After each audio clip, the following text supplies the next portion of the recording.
உங்ககிட்ட நான் ஒன்றே ஒன்று சொல்கிறேன். தயவு செய்து நீங்கள் இந்த கட்சி அரசியல் இதெல்லாம் தூக்கி போட்டுட்டு டிவி சேனலில் டிபேட் ஷோ நடத்துவாங்கள்ல, அதுக்கு பேச போயிடுங்க. ஆமாம், அதுக்கு தான் நீங்கள் லாக்கி அப்படின்னு ஒருத்தரை சாடி பேசியிருக்காரு.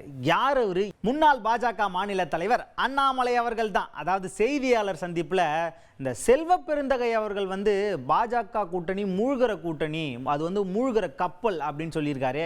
இதை நீங்கள் எப்படி பார்க்குறீங்க அப்படின்னு கேட்டதுக்கு, அவருக்கு வேற வேலையே இல்லைப்பா, இப்படி தான் எப்போ பார்த்தாலும் பேசிக்கிட்டு இருப்பார். அவர் இப்போ என்ன வேலை செஞ்சுக்கிட்டு இருக்கார் தெரியுமா?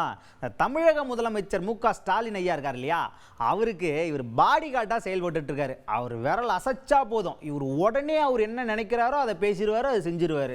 இதுதான் இப்போ இவரோட வேலையாகவே இருக்குது. இதையெல்லாம் மறைக்கிறதுக்கு தான் அந்த கூட்டணி அப்படியே, இந்த கூட்டணி இப்படியே, இவங்க மூழ்கிற கப்பல் அப்படிலாம் பேசிக்கிட்டு இருக்காரு. உண்மையை சொல்ல போனால் இவங்க கூட்டணி தாங்க மூழ்கிற கப்பல். அது மூழ்கிக்கிட்டே இருக்கு, அதில் இவரும் மூழ்கிடுவார். அதையெல்லாம் மறைக்கிறதுக்கு அப்படியே பூசி மழுப்புறதுக்கு தான் இப்படிலாம் சொல்லிக்கிட்டு இருக்காரு. ஆனால் அது மட்டும் இல்லைங்க, இந்த செல்வ பெருந்தகை அவர்கள் இருக்காருல்ல, இவருக்கு இந்த கட்சி அரசியல் தலைவர் இதெல்லாம் செட்டே ஆகாதுங்க. இவருக்கு செட் ஆகிற ஒரு தொழில் அப்படின்னு கேட்டிங்கன்னா ஒன்றே ஒன்று தான். இந்த டிவி சேனல்லாம் டிபேட் ஷோ நடத்துவாங்க பார்த்தீங்களா, அந்த ஷோவுக்கு தயவு செய்து போய் பேசிகிட்டு இருங்க. இதுதான் உங்களுக்கு செட் ஆகும், அதுக்கு தான் நீங்கள் லாய்க்கு அப்படின்னு செல்வ பெருந்தகை அவர்களை சாடி பேசியிருக்காரு அண்ணாமலை அவர்கள்.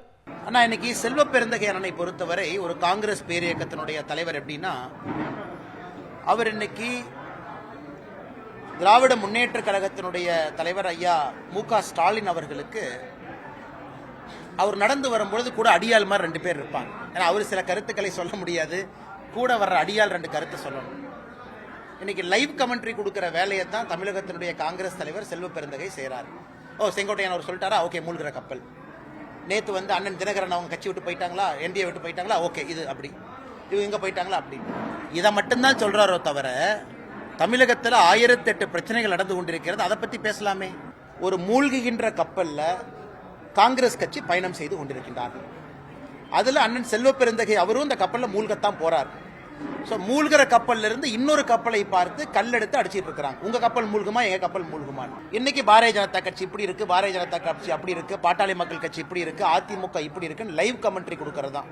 அதனால செல்வ பெருந்தகை அண்ணன் காங்கிரஸ் கட்சியை விட்டுட்டு ஒரு தொலைக்காட்சி நிறுவனத்தில் அந்த 8 மணியிலிருந்து 9 மணி வரை நடக்கக்கூடிய டிபேட்ல தினமும் பங்கேற்க வேண்டும் என்பது என்னுடைய அன்பான வேண்டுகோள். ஏன்னா அதுக்கு தான் அவர் லாயக்கா இருக்கிறார்.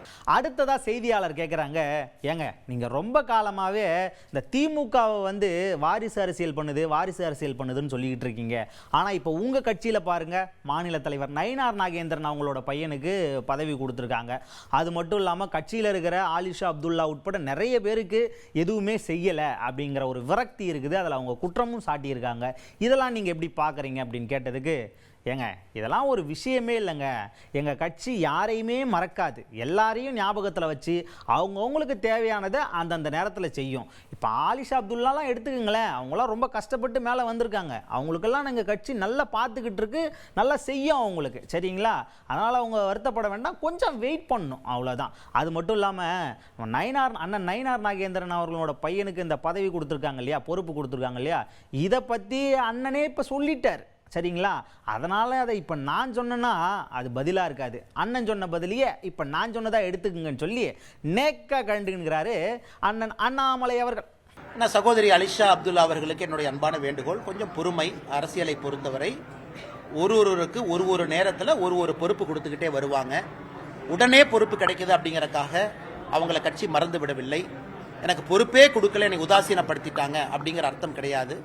அலிஷா அப்துல்லா அவர்கள் ஒரு முக்கியமான இந்த கட்சியினுடைய ஒரு ரேசராக இருந்து வந்தாங்க. பொறுமை காட்கணும், இந்த கட்சி நிச்சயமாக அவர்களை பார்த்து கொள்ளும். அதே நேரத்தில் மாநில தலைவர் அவர்கள் இந்த நீங்கள் கேட்ட கேள்விக்கு நயினார் அண்ணா அவங்க பதில் சொல்லியிருக்கிறாங்க.